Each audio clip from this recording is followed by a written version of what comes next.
Hello.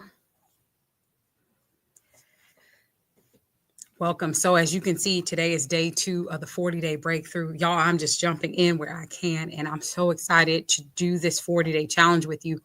If you are not sure what I'm talking about or what is the 40-day breakthrough, I would encourage you to go to ericalatrice.com where you can register. You can be a part of the list where I'm sending out just an encouraging message each day. I'm counting down to a couple of things. I'm counting down to my birthday, and also I'm launching an event on January 10th. It is 100% virtual. You don't want to miss this. I'm telling you, I've been seeing the same message everywhere, like over and over. And it's all about bringing things into completion and bringing things to order. And so it's really about just giving to God your purpose, giving God the mission for your life, what you should be doing, how you should be showing up. And that event in particular is based on John 10:10, amongst other things. And that is where Jesus speaks to us about coming to us, where it says a thief comes to steal, kill, and destroy, but I have come that they may have a life and have it to its fullness or more abundantly. So definitely read that. That's John 10:10. But today, that was a little snippet, but today for day 2, y'all get excited with me.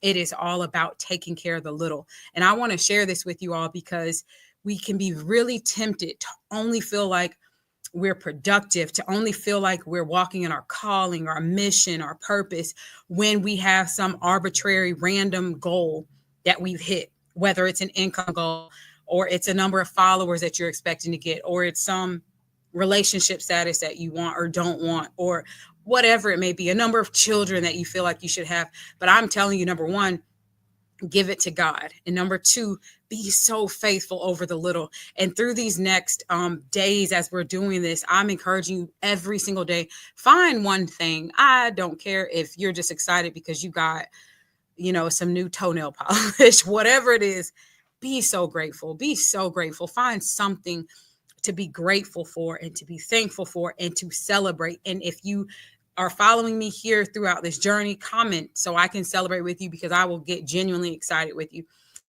So I would encourage you, when you get a chance, read all of Matthew 25, but Matthew 25, 23 says, "Well done, my good and faithful servant.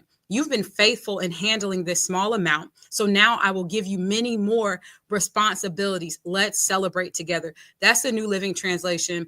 There are many versions of that, but it's really just a reminder to us to be so grateful for the little. And not just to be grateful, but when God has blessed you with something, when God has put a vision before you, and we talked yesterday about just being obedient, when you know it's something that you're called to, be willing to step out, be willing to be so faithful over the smallest of things, because you do not know what it's going to bring to you. And sometimes when you're tempted to wait for it, you need the big thing, the big opportunity, the more before you will move. You just don't understand how your obedience and even the smallest of things could be the very thing that's going to open the door for you. How you celebrate, how you show up, how you're consistent with the small things, so much more can open for you. And I'm telling you all, just from a place of, I feel like, I would say, like, I feel like I've fallen off in many areas where I feel like I've fallen short, where I've been like, God, please forgive me. I feel like I haven't been a good steward. I haven't taken time.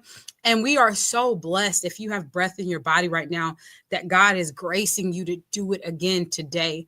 And that's why I would tell you, read Matthew 25, read all of Matthew when you have a moment, but Matthew 25, because there's so much to get out of those parables, but it's really about being ready, being in season, being diligent, trusting God, and being in position to do whatever it is that he's calling you to do. And a lot of that happens in the mundane, daily, small actions, daily, small gratitude, daily, small things. And sometimes while you're so busy focused on the big thing, the next thing, what's happening, you can miss these moments. And in full transparency, today it's always a reminder of me this day, because it was 1 week before I was able to spend time with my mom. It's like the last week I had with her, where she was coherent and present and all of these things. And if I would have just counted down those 7 days and been grateful, I didn't know my mom was about to pass away.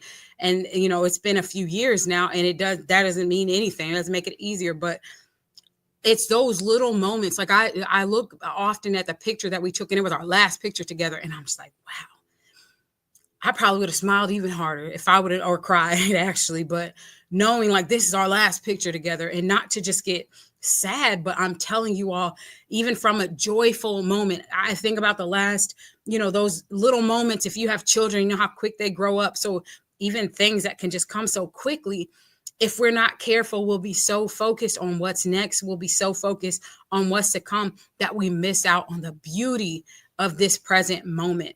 And so that's my message today. I'm trying to keep these short enough that you can come back, but long enough that I hope it encourages you enough to really plug in and get an action step. And I would also challenge you for these 40 days, get clear. What is a level of, I'm really big on just expectancy. What's expectation? What's an expectation that you have? Something that you want to see maybe transformed in your life, or something that you want to release, or something that you want to see shift. Give it to God and walk in that path. So you can get connected with me at amplifyher.net or ericlatrice.com. And I will see you all tomorrow for day 3. Take care.